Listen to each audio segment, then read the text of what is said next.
Naam. Okay, kama kawaida tunaanza tena, tunaendelea na chaneli yetu mpenzi msikilizaji, na sasa tunaenda katika sehemu ya pili ya season yetu ya ile ambayo tulikuwa tunakielezea ya yule binti ambaye alikuwa anaitwa Mamu, na pia alikuwa na mtoto wake ambaye alikuwa anaitwa Magdalena, na pia na yule bwana ambaye alikuwa ni chapombe mlevi ambaye alikuwa anaumwa, sasa amezidiwa pale ndani, na pia sasa pale tulipomalizia ndipo tulipoishia, ndipo tutakapoendelea katika sehemu ya kwanza. Tulipoishia ndio pale tutakapoendelea katika sehemu ya pili. Bwana, kwanza DJ shikilia kitufe kwanza niongee kwanza na wapenzi wasikilizaji.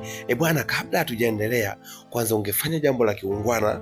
Kabla tujaendelea na sehemu yetu ya pili, ungefanya jambo la kiungwana. Kama ni mara yako ya kwanza ndio unaingia katika chaneli zetu, ungefanya jambo la kiungwana la kusubscribe chaneli yetu ili uwe wa kwanza kabisa, na pindi unapokuwa umejiunga nasi utakuwa ukipokea vitu vyetu pindi bado vipya kabisa, na utakuwa wa kwanza kabisa kuvipata kati bado vipo vipya kabisa. Tunaendelea na ile season yetu ya Bwana Jonas alipokuwepo anaumwa, sasa hali ni mbaya pale ndani, ndipo ile bidada Mamu alipokuwa anamhudumia, wakati anatetemeka, ile hangover imempanda, akawa anatetemeka na kiwa anaanza sasa. Ile bidada akawa anamhudumia kama hivyo kila siku na kumhudumia. Wakati anaendelea kumhudumia, basi hali ikawa mbaya sana. Baada ya kuwa hali ni mbaya sana, ikabidi aendelee kumhudumia na kuwa naye makini kwa muda wote. Alimhudumia vizuri kiukweli, mpaka jamaa akawa anaanza kupata nafuu. Siku moja akiwa amemwacha kitandani akiwa amelala, yeye ametoka zake nje na anaendelea na kazi zake kule nje, wakati anaendelea kusikiliza kupata vitu vyake kule nyumbani, wakati maana ni jirani na hiyo nyumba, akawa amesikia kama kelele kama fulani, kama vile kuna kitu kimeanguka kule ndani. Ikabidi akimbie. Alivyokimbia anafika kule ndani, akamkuta yule jamaa anataka kwenda uani, lakini anashindwa, yani hana nguvu bado. Unajua hajapata nguvu kutokana na chakula hali kwa wakati, alafu pia isitoshe na yale maumivu anayosikia, na pia kwa kuacha pombe inakuwa inakuletea shida zile ni over, yani anatetemeka mwili mzima kwa ajili ile ni over. Akamwambia, sasa Jonas, ungeniambia tu ningekuja nikikupeleka. Sasa una kitendo cha kutoka hapo unataka kuanguka. Akamwambia, basi nashukuru bana, naomba nisamee. Ikabidi akamtoa na kumpeleka chooni. Baada ya kumpeleka chooni, akawa amejisaidia mambo yake pale, amemaliza, akawa ameenda ameshavua amevaa nguo zake, akaenda akamchukua na kumrudisha. Basi jamaa ibidi yani jamaa akawa anashangaa kwa ule upendo yule bidada Mamu anavyomuonesha, yani Mariamu alivyokuwa anamuonesha ule upendo. Jamaa kaa anashangaa, mbona ananionyesha upendo wa hali ya juu sana, ambao sikutegemea kama anaweza kanionyesha upendo kama huu. Lakini huwezi amini, ndani ya mioyo yao wakati hali wanaanza kujijenga fulani katika upendo fulani wa dhati, yani wa kimapenzi, wakawa wanatokea kupendana, yani kila mtu akimtazama mwenzake anashindwa kummaliza. Kaa anamhudumia kweli vizuri, na siku hiyo akawa amemwacha tena ndani, ameenda zake kule kwake yule bidada. Wakati yupo kule kwake anasikilizia nini, akati anarudi ndani akamkuta jamaa yuko sebleni. Akasema, da mwanangu, umetokaje kule ndani mpaka umefika huko? Akasema, ninashukuru Mungu, nimeanza kupata nguvu, at least kidogo mambo yangu yanaanza kukaa fresh na nguvu imeanza kuja. Basi akamwambia, kama ni hivyo nashukuru sana kwa kweli, nimefurahi kwa kitendo ambacho umekifanya cha kutembea. Basi uanze kufanya mazoezi kwa sababu mwili ukae sawa, ulikave. Jamaa kweli akawa anaanza kushindana na ile nguvu, kwamba pombe imesha kuwa sasa, ameshaiweza sasa na kuimudu, hawezi tena kutamani pombe, nguvu ameweza kupata. Na bidada akaendelea kumhudumia chakula vizuri, anakula fresh kabisa na anapata nguvu fresh na nini, mambo yakaendelea fresh, huwezi amini, mambo yakaendelea kunoga. Bidada akanamhudumia, lakini kule tunamuona binti yake akanamuuliza kila siku, baba yule mama yule Jonas yuko wapi? Mbona simuoni jamani, nimezoea kumkuta hapa nje. Bidada akanamwambia, bana yupo, atakuwa muda si mrefu atakuwa sawa, usijali, alikuwa anaumwa kidogo, alipitiwa na changamoto, lakini muda si mrefu atakuwa sawa. Jonas aliendelea kupata tu matibabu fresh na nini, mambo yakawa yanaendelea kwa vizuri. Bidada akawa yupo karibu sana, uwezi amini, yani ukawa umejengeka ukaribu ambao kiasi kwamba mpaka sasa kila mtu ameanza kuvuta hisia kwa mwenzake. Yani unavyojua mapenzi, unajua ni ukaribu, yani mapenzi yanaanza urafiki, ukishafika urafiki baadaye yanakuja kujijenga mapenzi, yani zile taswira za ukaribu zaidi, basi ndio huwa inatengeneza kitu mapenzi. Basi wakawa wanaendelea kukua karibu zaidi, bidada akawa anaendelea kumhudumia, so mchizi naye akaendelea kulikava vizuri. Basi mwisho wa siku nini, mchizi akakaa amekaa sawa, kama amepona. Basi baada ya kupona akawa anaendelea kupiga mastori na nini, mambo yamenoga, urafiki umetawala. Jamaa kishaacha pombe, amekuwa mstaarabu, huwezi amini, amekuwa kabisa ni mtu kabisa. Sababu pale saa zile kweli alikuwa ana mambo ya fulani ambayo ya ajabu, kila siku ni anaamka tu pombe asubuhi na nini. Lakini basi bidada akawa amemkomalia mpaka akawa ameacha ile pombe, basi akawa yuko fresh sasa, yuko amerecover fresh, anapiga msosi, anapiga mazoezi fresh nini. Wakawa wanatoka wanaenda kutembea tembea na yule bidada Mariam, wanatoka huko wanarudi akiwa tena wanafurahia. Siku moja bidada akawa mtoto wake anaumwa. Alipokuwa anaumwa, basi bidada naye alikuwa anatakiwa aende ofisini, alikuwa anatakiwa kuna kikao cha maalum sana kwenda kufanya. Ikabidi sasa bidada akawa anawaza, nitafanyaje sasa jamani, na mtoto wangu anaumwa, alafu itakuwaje? Ikabidi amwangalizie kwa siku hiyo, kawa amemuomba ile jamaa kwamba bana, naomba niangalizie kidogo mtoto wangu hapa, na mimi nataka nitoke kidogo. Basi jamaa akamwambia haina shida, usijali mtoto, mimi nitamwangalia. Akawa anampikia chakula pale, na tunamuona anampa mtoto chakula, mtoto anakula, na mtoto akawa ameshamzoea. Basi huwezi amini, siku hiyo akawa wamekaa kwenye gari, wanakunywa zao vinywaji, wanakula matunda pale, wanapiga story na nini. Basi wakawa wanatazamana kwa macho fulani hivi, lakini wakati wanaendelea kutazamana kwa macho fulani kama ya aibu, basi ilibidi jamaa aanze kumsogelea mchizi na nini, mastori na nini, mastori yananoga, mambo yanaendelea fresh. Yani huwezi amini, Mariam amekuwa anaongea fresh na Jonas naye amekuwa anaongea fresh na Mariam, mambo yanaenda fresh, yani stories zinanoga kiufupi, yani mambo yamekuwa fresh yani. Basi wakati wanaendelea kupiga mastori na nini, wakawa wametoka pale, wameenda zao nyumbani. Kufika nyumbani wakawa wametulia tena, jamaa yule Jonas akawa ametoka zake na kwenda kwake, na bidada naye akawa amebaki na mtoto wake. Mtoto akawa anamuuliza, jamani, Jonas yuko wapi? Nimependa kumuona sasa hivi. Akamwambia, bwana usijali, kwa sababu sasa hivi ni jioni, utamuona kesho asubuhi, usijali.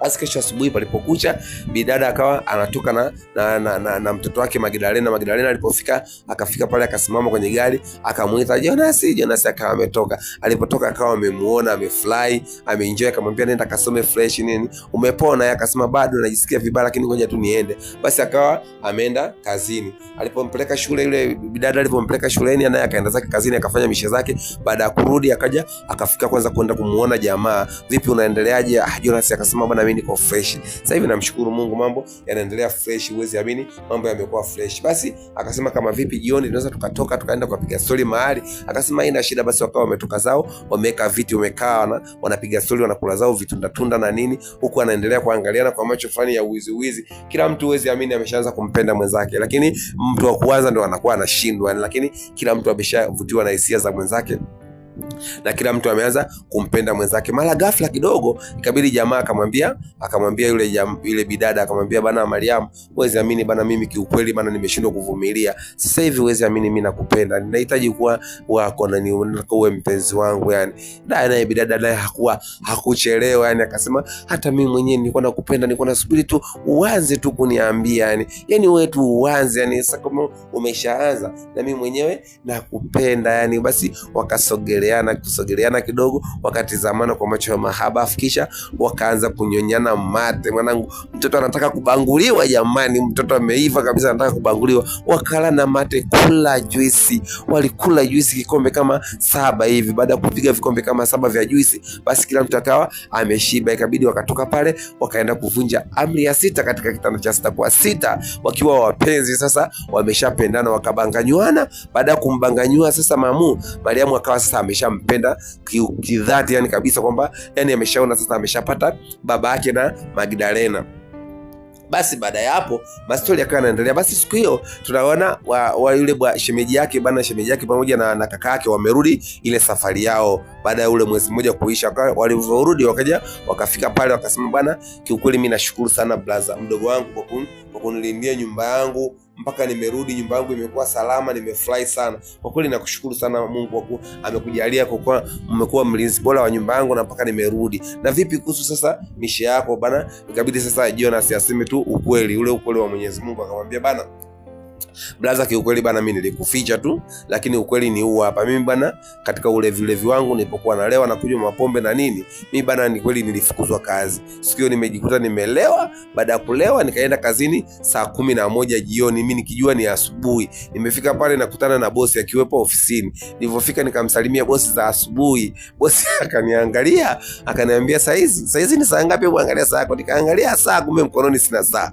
Ngambia bosi, mimi sina saa hapa, lakini za asubuhi. Akamwambia bana, huu ni upumbavu. Kazi gani unafanya ya kipumbavu kama hivyo? Hii ofisi ni ya nani mpaka unafanya vitu kama hivyo vya ajabu namna hii? Hivi unakuja kazini saa 11 kweli? Saa 11 mtu ndio unakuja kazini afu unasema eti asubuhi. Unasema kabisa bosi za asubuhi, hata aibu uone. Hebu angalia simu yako kama saizi ni saa ngapi. Kweli nilipokuja kuangalia saa kaka, uwezi amini, kumbe ni saa 11 afu mimi nilikuwa najua ni asubuhi. Basi miaibu tele kai imenijaa na nini. Basi bosi ndio aliponifukuza kazi, akaniambia kuanzia leo sikutaki ofisini kwangu. Kwa hivyo nilikudanganya tu nikakwambia kwamba nimestopishwa kwa nimepewa likizo ya mwezi mmoja, lakini kumbe nilikuwa nimefukuzwa kazi. Basi ikabidi amwambie sasa vipi na kuhusu lile gari lako. Akaambia lile gari itabidi nifanye utaratibu wa kulifuata, kwa sababu lile gari ni gari langu tu, muda wote nataka nilifuate ili nikaliangalie. Hata hivyo kwanza imekuwa muda mzuri umekuja, itabidi na mimi nifanye siku niende nikalichukue gari langu, kwa sababu yule mama hawezi akazuia gari langu kwa sababu ya kodi yake ambayo anadai, kwa sababu kodi yake ni ndogo pia, hata haiwezi kufananisha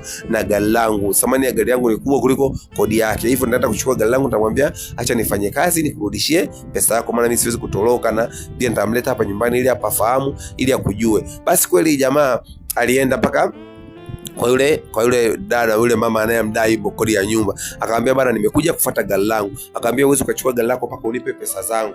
Unajua kumbuka na kudai 500,000 alafu unataka kuchukua gari afu inakuaje? Akamwambia sikiliza, nachukua gari langu ili niweze kufanya kazi, ili niweze kukulipa hela yako, kwa sababu kama umezuia gari yangu sasa mimi nitafanyaje hata kazi, na kati gari ndio inanisaidia. Kama vipi, kama unataka ushahidi twende tukaandikishane, na pia twende hadi nyumbani kwa kaka yangu. Ikabidi wakaenda kwa mwenyekiti wakaandikishana kwamba nachukua gari langu, baada ya miezi kadhaa nitakupa hela yako 500,000. Na pia walipotoka pale kwa ushahidi zaidi kamili, wakaenda paka kwa kaka yake. Kufika kwa kaka yake akamwambia bwana, kaka, nimemleta huyu mtu aje kushuhudia kwamba hapa ni nyumbani kwako na mimi niko hapa, siwezi kwenda mahali popote. Kwa hiyo akawa amepata ushahidi wa kutosha na akawa amejithibitishia kwamba hata likitokea lolote ninaye mtu wa kumkamata na uwezo wa kuja kwa huyu kaka yake na akanilipa pesa zangu. Basi akawa amemkabidhi bidada, akawa amemkabidhi gari lake. Baada ya Jonas kupata gari lake, akawa amekuja zake pale kwa kaka yake, akawa sasa anaishi pale kwa ajili ya kufanya michongo mingine ili aanze kufanya kazi zingine. Lakini pia akawa amewaambia bwana kwamba matukio mengine mazuri ambayo yamejitokeza mlipokuwa mmeondoka, mimi huyu mdada bana tumeanza kuongea naye fresh, na niliumwa, amenihudumia sana kweli. Niliumwa, hali ilikuwa ni mbaya hapa ndani, hata kula nikawa siri, hata nikila natapika. Lakini huyu bidada akawa msaada kwangu, amenipikia chakula, ameniandalia, amenifulia nguo, amenioshea viatu, kila kitu alikuwa ananifanyia kama vile msichana wa ndani, yani kama vile mke wangu. Lakini pia amenisaidia paka nikapona, na baada ya kupona akasema, ile kaka yake akamwambia, ni kweli unachokiongea ni kweli au unatania? Akasema kweli. Akasema huyu mdada ambaye tunamjua sisi hawezi hata kuongea na mtu, wala hata sisi hatusemezanagi naye. Leo unasema wewe umeongea naye kabisa umeongea naye. Akamwambia ni kweli kaka, uwezi amini, nimeongea naye vizuri na tumeongea mengi na amenisaidia na amenijali, yani kuliko hata mtu mwingine unavyodhani. Akasema hapana, mimi siwezi kuamini. Yani kweli kabisa huyu mdada amekujali na kukusaidia wewe, na amekusaidia kazi zote hapa ndani, na amekuhudumia ukiwa unaumwa. Akamwambia ndio kaka, uwezi amini, amenisaidia nikiwa naumwa na amenijali na amenithamini, na uweze amini mpaka nikapona. Na pia sasa kingine ambacho sichokifahamu, mimi na yeye tayari tuna date, tuna mahusiano. Wakasema wow, hivi kweli unachokiongea?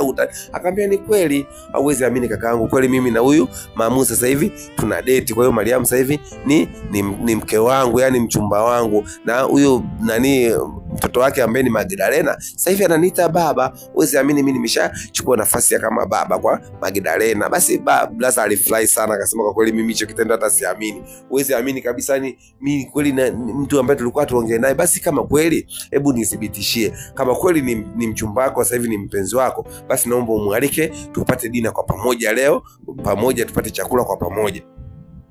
Basi kabidi jamaa akasema haina mbaya wala haina kabaya, hiyo mimi nitalitimiza tu, mimi nitamwalika, atakuja tutapiga zetu msosi pamoja ili uweze kuamini kaka kwamba huyu sasa hivi ni shemeji yako. Basi kaka alifurahi kiukweli, alienjoy sana, na kabidi akaenda akanunua sokoni mazagazaga ya kutosha, akamwambia la mama aniambia ni shemeji yake, na Jonas akamwambia pika madikodiko, mke mwenzako leo anakuja kukusalimia na kukutembelea. Kwa hiyo kweli jamaa kama amemwita ile mpenzi wake ambaye ni Mariamu, akamwambia bana, leo naomba uje uje hapa kwangu na mtoto wako ili tuje tupate chakula kwa pamoja, kwa sababu kaka ametualika tuje tupate dina kwa pamoja.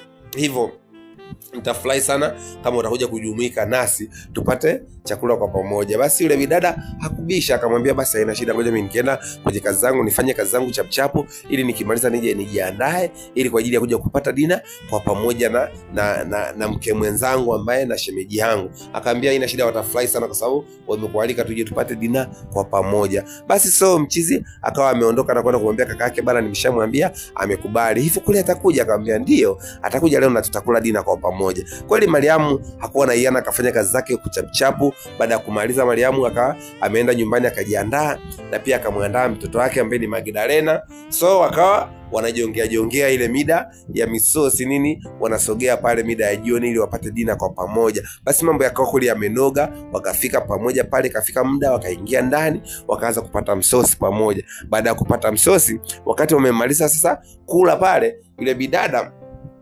ambaye ni Magdalena akawa anajisikia kama tumbo limevuruga. Sasa akaona kwenda nyumbani kule chooni ni mbali, akabidi aombe kumwambia kwamba nataka niende chooni. Ikabidi yule kaka ambaye ni Jonas akamwambia nenda tu kwenye chumba changu, kile chumba ni self, kwa hiyo wewe ingia zako tu pale ndani toilet, shusha mizigo yako kama kawaida, usijali. Basi alipoenda kule chooni, yule bidada akawa ameenda ameshusha mzigo wake fresh nini, amemaliza. Baada ya kufungua maji sasa kwenye koki, akakuta maji hakuna. Akasema sasa maji yamekata, nitasafishaje? Na pia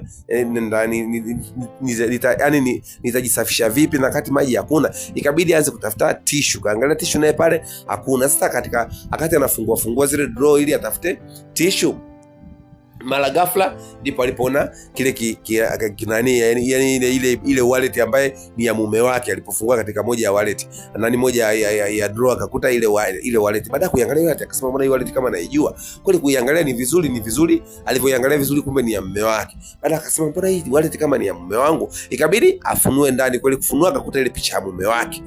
Ilibidi pale alichoka kalegea, ikabidi atoke kwa hasira kama zote. Alipofika akamwambia Jonas, naomba uniambie hii wallet uliitoa wapi na kwa nini iko kwako na kwa nini unayo wewe?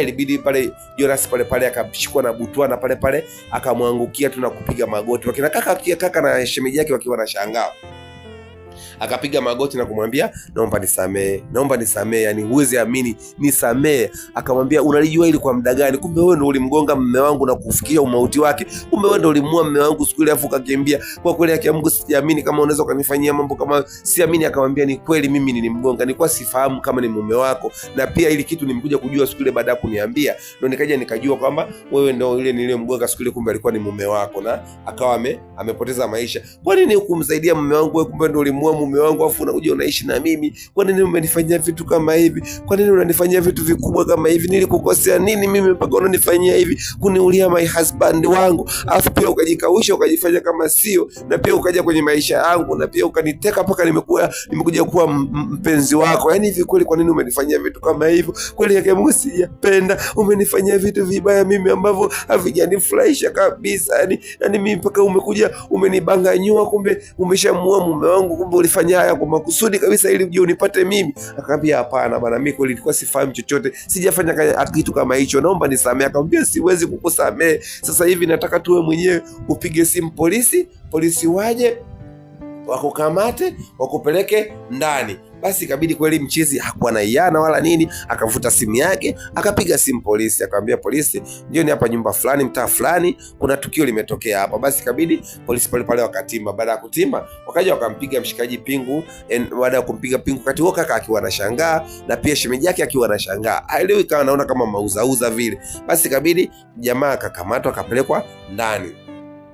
Baada ya kuwekwa selo, ikabidi kaka yake na shemeji yake wakawa wanamuomba samani bwana Mariamu amsamehe yule ambaye anamwambia bwana, mimi naomba msamehe mdogo wangu kwa sababu ni ndio mdogo wangu tu mmoja aliobaki. Unapomweka ndani, unapomweka magereza, anakaa kule magereza, sio fresh, naomba tu msamehe, kama ni mwenza wako basi msameheane, mrudiane. Akamwambia hapana, siwezi kumsamehe kwa sababu kitu alichonifanyia ni kibaya sana. Basi mchizi akawa amewekwa ndani. Baada ya kuwekwa ndani, sasa siku hiyo mtoto akawa anaumwa, mtoto yule ambaye ni Magdalena. Basi akawa anaumwa Magdalena. Baada ya kuumwa, ikabidi amchukue Mariamu ampeleke mtoto wake hospitalini. Baada ya kumpeleka hospitalini, mtoto akawa anaumwa sana, hali ni mbaya. Ikabidi daktari akamwambia tu ukweli, akamwambia bwana, huyu mtoto hapa alipo unaweza ukamkosa. Mtoto anatakiwa figo yake moja imefeli, kwa hivyo bila kupata figo huyu mtoto atakufa, hali yake ni mbaya sana. Na ndio maana kumbe mtoto alikuwa anaumwa na kusumbuliwa mara kwa mara, kumbe ana tatizo la figo bwana. Basi Mariamu akawa anashangaa, anasema sasa itakuwaje, nani atakayenisaidia figo, na figo inauzwa gari hivi? Ikabidi arudi zake tu nyumbani, akaanza kukesha, anaomba, anakesha, anasali kwa ajili ya kumwombea mtoto wake, Mungu ambariki tu, ambadilishie hata hiyo adhabu aliyompa, basi amfanyie hata Mungu amfanyie uwepesi ili aweze kupona. Akawa anaomba, anakesha, anaomba. Wakati huo jamaa akawa ameenda kumuona kaka mdogo wake magereza. Baada ya kutoka kule, akawa amekuja na barua. Alipofika akamwita Mariamu, akamwambia bwana Mariamu, kuna barua yako hii hapa, nimepewa na mdogo wangu, amesema uisome. Basi Mariamu akamwambia bwana, amekuwa akinitumia barua mara kwa mara na sijawahi kuisoma hata moja, na sitaki hata kuzisoma hizo barua tena. Mwambieni kabisa kuanzia leo asitume tena barua, wala asitumie barua yoyote. Kweli Mariamu mwezi amini alikuwa amechange na hataki hata kuongea na jamaa kabisa. Basi yule mtoto hali ikawa ndio hivyo, naye kule mbaya, anaendelea kuomba Mungu amsaidie, Mungu amjalie ili aweze kupona, lakini mtoto akawa kweli hali ni mbaya. Basi mchizi kule akawa naye anaendelea kusota tu magereza, hali ni mbaya, maisha ni magumu sasa hivi. Tena kaka yake ndio hivyo anateseka, anafanya mbinu za kumtoa, lakini ndio hivyo, huwezi kumtoa mpaka mwenye kesi ili aweze kulizika, aweze kutoa go ahead kwamba aweze kutolewa, basi itakuwa ni rahisi. Lakini kwa sababu mwenye kesi amekomalia, hataki atolewe, basi ndio hivyo, jamaa kana anaendelea kula msoto magereza kule. Basi huwezi amini, siku moja basi daktari akaja akamwambia bwana, leo na habari njema. Akamwambia habari njema zipi? Akamwambia figo imepatikana. Akamwambia acha utanifu kule unachokiongea. Akamwambia ni kweli, nakwambia figo ya mtoto wako imepatikana na mtoto wako atakuwa salama. Akamwambia da, nashukuru sana. Akamwambia basi naomba samani daktari, naomba niambie ambaye amejitolea kutoa hiyo figo ni nani? Akamwambia samani, siwezi kukuambia kwa sababu hiyo ni siri. Akamwambia please, nakuomba samani, wewe niambie tu aliyojitolea kuitoa hiyo figo ni nani? Akamwambia basi poa, kwa sababu umeomba na umehitaji kumjua, basi haina shida, nitaenda kukuonesha na nitaenda kukujulisha ambaye ametoa figa. Subiri ikifika siku akija, nitakukutanisha naye na utaenda kumuona. Basi akawa shida hamna. Ni ile mama akarudi tena pia akawa na swali, anamshukuru Mungu kwa kitendo cha kupatikana figo ya mtoto wake. Mtoto wake alikuwa kweli ashakata tamaa, akasema nimempoteza mume wangu na pia mtoto wangu naye Magdalena naye anaenda kupotea. Hivi mimi nitabaki mgeni wa nani jamani? Nitakuwa mwenyewe peke yangu katika haya maisha. Kweli haya maisha mimi itakuwaje jamani? Akawa anasali na kuomba Mungu kwa kushukuru kile kitendo cha kupata ile figo. Basi akati anasali anamshukuru Mungu wake, basi pia kaka akaja tena kumuomba msamaha tena pia na shemeji yake. Wakamwambia bana Mariamu, tunaomba basi hata angalau basi soma hata hizo barua jamaa ambazo wanakutumia. Huenda labda kuna vitu ambavyo wameviandika ni vizuri huko, lakini wewe huwezi kufahamu. Akamwambia siwezi kusoma hizo barua. Huwezi amini, yani alikataa kusoma zile barua na akawa hataki kabisa kusikia kitendo cha barua wala kusikia kitendo cha nini. Wakamwambia basi sawa, kama umekataa kusoma hizo barua, basi tunakuomba msamehe kwa sababu yale yashapita, imeshakuwa ni muda mrefu. Hasa hata ukimfunga unafaidika na nini? Sawa, atateseka magereza. Haya, wewe unakuwa umepata nini au unafaidika nini? Ungemsamehe tu, muendelee na maisha. Hata huenda labda ndio angekuwa baba bora wa mwanao, kwa sababu yeye ni mtu ambaye anafahamu kwamba alifanya tukio hilo kwa baba yake, kwa hiyo anaweza akashika nafasi bora akawa kama baba bora wa kumlea mwanao. Jamaa anaomba msamaha sana, na pia amekuwa akikiri kwamba anasema hakufanya vile kwa sababu ya uzima, alikuwa amelewa. Hasa wewe unapomhukumu, na pia kumbuka wewe ndio umemfanya tena mpaka ameacha pombe. Kwa hiyo yale ilikuwa ni maulevi tu ndio yaliyosababisha mpaka yale yote yakatokea. Kwa hiyo bana, naomba msamehe bana, arudi bana, Jonas arudi nyumbani, arudi uraiani, aendelee na kaida, muendelee na maisha yenu. Akamwambia hapana, kiukweli siwezi kumsamehe kwa sababu nina hasira sana, tena nina hasira naye sana huyo mtu, kwa sababu alichonifanyia mimi sijapenda. Yaani mimi mwenyewe sijafurahi kitendo alichonifanyia. Ile bidada Mariamu akawa amekataa kata, na mtoto wake, kumbuka hali ndio hivyo, bado mbaya, yuko hospitalini na maisha yanaendelea kuwa magumu kama hivyo, na akawa anapambana ili aweze kumsaidia mtoto wake, hasa atafanyaje, lakini anashukuru Mungu kwamba ameshapata figo. Basi maisha akawa anaendelea hivyo. Baada ya kumwomba msamaha muda mrefu, alivyoona amekataa, ikabidi kaka yake na shemeji yake ya Jonas wakaondoka, wakarudi nyumbani, wakawa wanaulizana, sasa tunafanyaje ili tuweze kumsaidia bwana mdogo, yuko kule anateseka. Unajua gerezani sio patamu, gerezani sio pazuri, kama unavyojua kule watu wanaolewa, watu wanafanyiwa mambo mengine ya ajabu, watu wanafanyiwa vitu vya ajabu. Kwa hiyo mateso ni mengi, chakula upati kwa wakati, ingawa tu kweli unaweza kuwa unampelekea chakula Jumapili hadi Jumapili, lakini siku ya kuona wafungwa unaenda kumpelekea chakula kizuri, lakini siku zingine zote atakula ugali maharage. Kama unavyojua maisha ya gerezani, maisha ya gerezani sio matamu, yani kwa ambao wamekaa gerezani wanafahamu hayo. Kwa hiyo maisha ya kule ni magumu sana, ila asema ndio hivyo, huwezi amini. Basi jamaa akawa anaendelea kusota tu kule magereza, na Mariamu akawa na msimamo wake ule ule. Sasa siku hiyo ikawa imefika siku ambayo ndio mtoto anatakiwa afanyiwe operation ya figo. Ikabidi bana bidada akaenda kukutanishwa naye huyo mtu ambaye anaenda kutoa figo. Huwezi amini, anaingia kwenye kile chumba, alipokuja kumwangalia anakuta ni bwana Jonas ametoka kule gerezani na pingu zake amekuja kumtolea. Alikumbe alipata taarifa kwamba mtoto anatakiwa figo na figo imekosekana, basi yeye akajitolea kumtolea figo ule mtoto. Huwezi amini, Mariamu alishangaa akasema, ni wewe kweli, wewe ndio umeamua kutoa figo yako kwa ajili ya kumpa mtoto wangu? Akamwambia ndio. Cha kwanza alichomuuliza akamwambia, kwanza umeshawahi kusoma barua hata siku moja, barua ambazo nimekutumia? Mariamu akamwambia, kweli sijawahi kusoma hata siku moja. Akamwambia, kwa nini sasa usisome?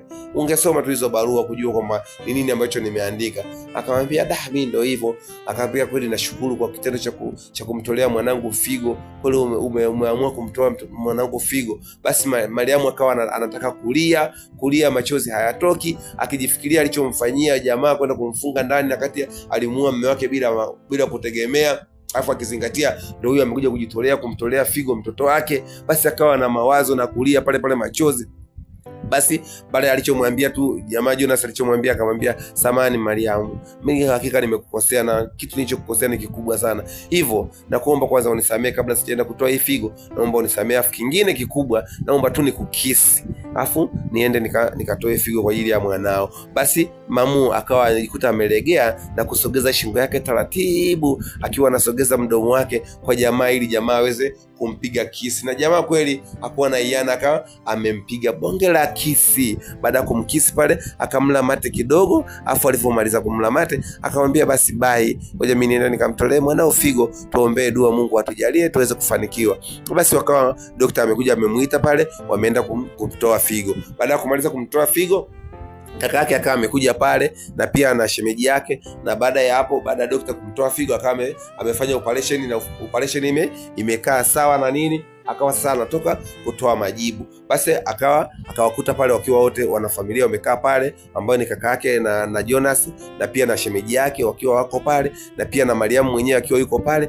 Na daktari akawa amefika pale, akamwambia, bana, ninashukuru Mungu kwamba operation imekaa sawa, na mtoto wako hivi karibuni tutamhamisha kwenye chumba cha kutulia ili aweze kusikilizia maumivu, kidonda chake kiweze kupona, ili operation imeshakamilika, imekaa vizuri.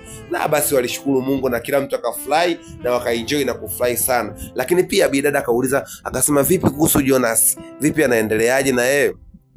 Ikabidi daktari akamwambia, bana, kwa kweli samahani, kilichotokea Mungu ameshindwa tumeshindwa kumponyesha bwana Jonas bwana ametutoka. Baada ya kumtoa figo tumeshindwa kumsaidia uhai wake, akawa ametutoka. Mungu amempenda zaidi.